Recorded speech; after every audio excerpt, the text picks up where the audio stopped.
নমস্কার। আজকে 20 ফেব্রুয়ারি আমরা ট্রেনে করে পুরী যাচ্ছি।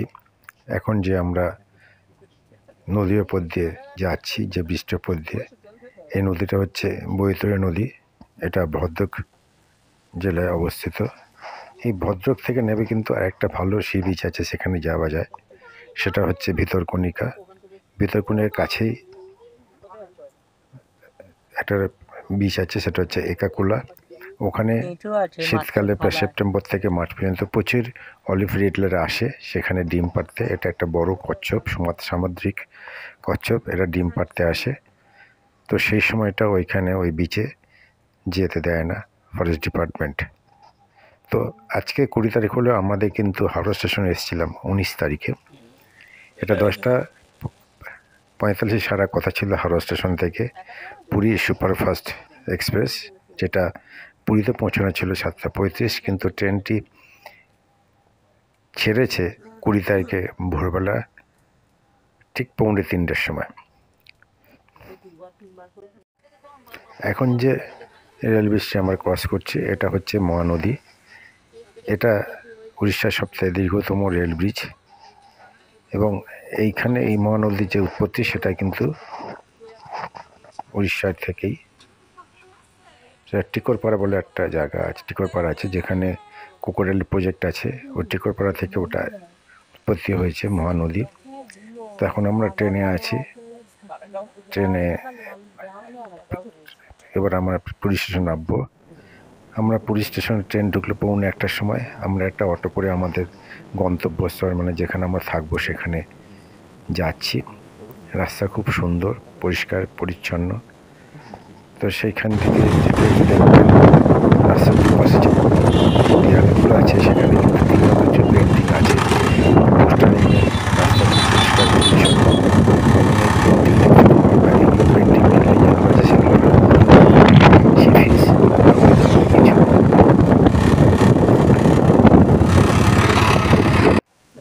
আমরা এখন সমুদ্রে স্নান করছি। ওই দূরে যে বড় বাড়িটা দেখা যাচ্ছে, ওইটা হচ্ছে পুরী হোটেল। এই জল এখন আমরা স্নানে করতেই ব্যস্ত। আরও অনেকেই স্নান করছে এখানে। ভালো ঢেউ আছে। এখন ভাটার সময়, বিকেল দিক। তো অনেকে এখানকার ফটোগ্রাফারও আছে, যারা ফটো তুলে দিচ্ছে সাথে সাথে, এবং হোটেলের নাম বললে, ফোন নাম্বার দিলে ওরা হোটেলে পাঠিয়ে দিচ্ছে সে ফটো। এই পাশে আমরা ছিলাম ভিক্টোরিয়া ক্লাব 1907। এটা থেকে সরাসরি সি বিচ দেখতে পাওয়া যায় এবং সমুদ্র ঢেউ দেখতে পাওয়া যায়। তো সবাই ব্যস্ত সমুদ্র স্নানে। তো তারই ফাঁকে কিছু ছবি আমি তোলার চেষ্টা করছি। এখানে অনেকে আবার দাঁড়িয়ে আছে। তো এখন আমরা যাচ্ছি লাঞ্চের পর জগন্নাথ দেবের মন্দির দেখতে। আমরা এখানটা একটা অটো ভাড়া করেছিলাম, যদিও মন্দিরের কাছে কোনো অটো যায় না। মন্দির ঠিক উল্টো দিকে একটা গলি, ওই পর্যন্ত অটো যায়। ওই অটো স্ট্যান্ড থেকে নেবে, তারপর আমরা হেঁটে হেঁটে যাব। তো অটোটা এখন সেইখানেই যাচ্ছে, সে স্ট্যান্ড পর্যন্ত। এটা ভাড়া 150 থেকে 200 টাকা নেয়। তো আমরা এখন ওই জগন্নাথ দেবের মন্দিরের দিকে অটো করে যাচ্ছি।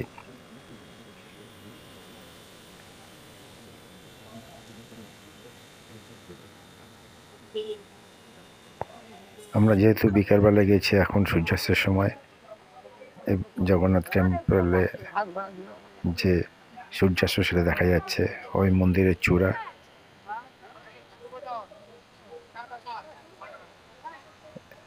এখানে লাইন খুব একটা ছিল না।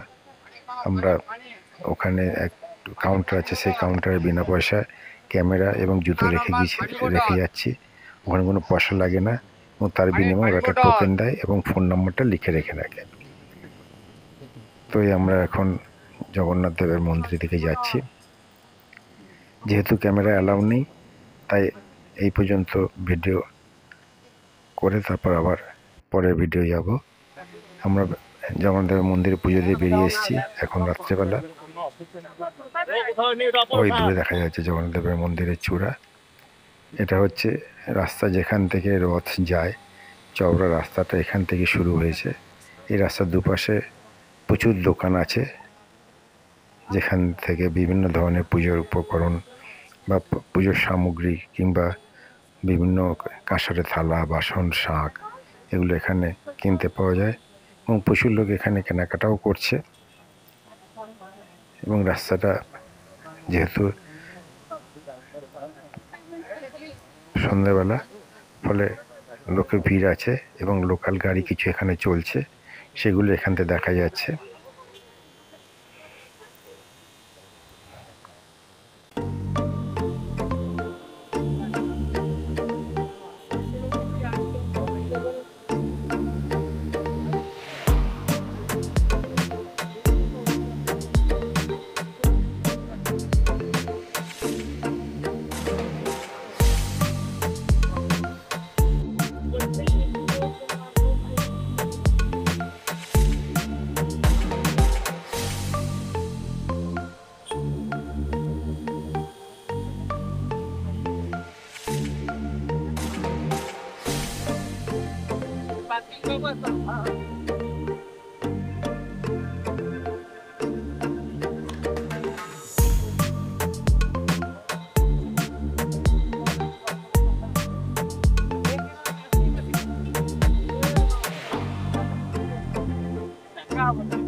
এখান থেকে কিন্তু রথটা যায়।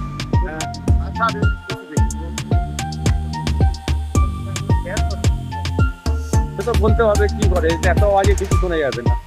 এই আওয়াজটাকে করে দিয়ে আর ঘোড়া দিকে এবার হ্যাঁ, তো কি করা যাবে? এইখানেই বলতে হবে, একটা মাইক লাগবে।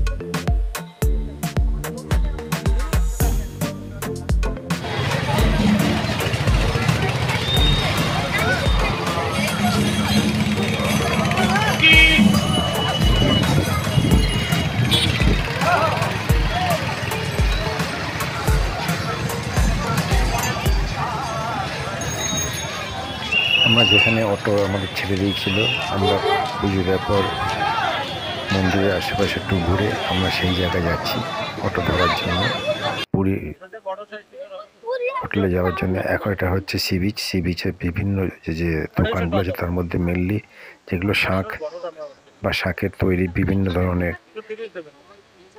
সাজানোর জিনিস আছে, খাবার দাবারও আছে এখানে। এটা হচ্ছে বিচের উপরে সব দোকানগুলো, প্রচুর ভিড়, অনেকে এখান থেকে কেনাকাটা করছে বা খাওয়া দাওয়া করছে। এই হচ্ছে বাচ্চাদের বিভিন্ন খেলনা, এটা হচ্ছে বিভিন্ন ধরনের মহিলাদের হাতের চুড়ি বা ওই ধরনের কিছু। দোকানে ভিড় আছে, সবাই দোকানে আশেপাশে আছে, বাচ্চারাও আছে, এখানে খেলাধুলা করছে। এই হচ্ছে এখানে ভুট্টা বিক্রি হচ্ছে। ভুট্টা এখানে সিদ্ধ করে মশলা দিয়ে দিচ্ছে। আমরা ভুট্টা পুড়িয়ে খাই, কিন্তু এখানে ভুট্টা সিদ্ধ করে দেয়, সেটাই মশলা দিয়ে অনেকে খাচ্ছে। এবং বিচেতে এখন সবাই বসে আছে এবং এখানে চেয়ার পেতে দেওয়া হয়, চেয়ারের জন্য তার মূল্য নেয়। তো আমি এদিকে বিচে ওই সমুদ্র দেখা যাচ্ছে। তো এখান থেকে যাওয়ার সময় পাশে একটু যে অলিভ রিডলে যেটা আমি বললাম, এখানে দেখতে পেলাম। তো এগুলো সাধারণত ভদ্রক আছে একাকুলা, কিন্তু ঋষিকুলাতে গিয়ে এরা ডিমটা পারে, কিন্তু এখানেই কেন চলে আসছে এরা, মানে দিক ভুল করে বা কিছু না করে, কিন্তু যে কটা এখানে আছে সে কটা সব কটাই মৃত। তো এখানে যারা উট চড়ে তারা বললো এই কয়েকদিনের মধ্যে প্রায় 8-10টা অলিভ রিডলে এখানে মৃত অবস্থা দেখতে পাওয়া গেছে। আমিও একটা দেখেছিলাম, একটা অলিভ রিডলের, সেখানে প্রায় তার পেছনে ডিমও পিছিয়ে ছিল। এই অলিভ রিডলে সন্ধ্যেবেলা একটা মৃত এখানে ভুল করে চলে এসছে কোনো কারণে, মারাও গেছে। এটা অনেকে দেখছে জানতে পারছে কিনা, কিন্তু মরে গেছে। পুরীতে আছে পরের দিন সানরাইজ হচ্ছে, সকালবেলা থেকে পুরী বিচে লোকের লোকারণ্য থাকে, আজকেও ঠিক তাই, লোকের লোকারণ্য। এবং এখানে যা দেখেই আছে যে অনেক শাক টাক নিয়ে চলে আসে, বা সেখান থেকে ওরা দেখে যে ওই ঝিনুকের ভেতর থেকে মুক্ত বার করে বলে আমরা এটাই সমুদ্রতে ধরে নিয়ে এসেছি। আজকের ভিডিও এখানে শেষ করলাম। ভালো লাগলে শেয়ার ও সাবস্ক্রাইব করবেন। ধন্যবাদ।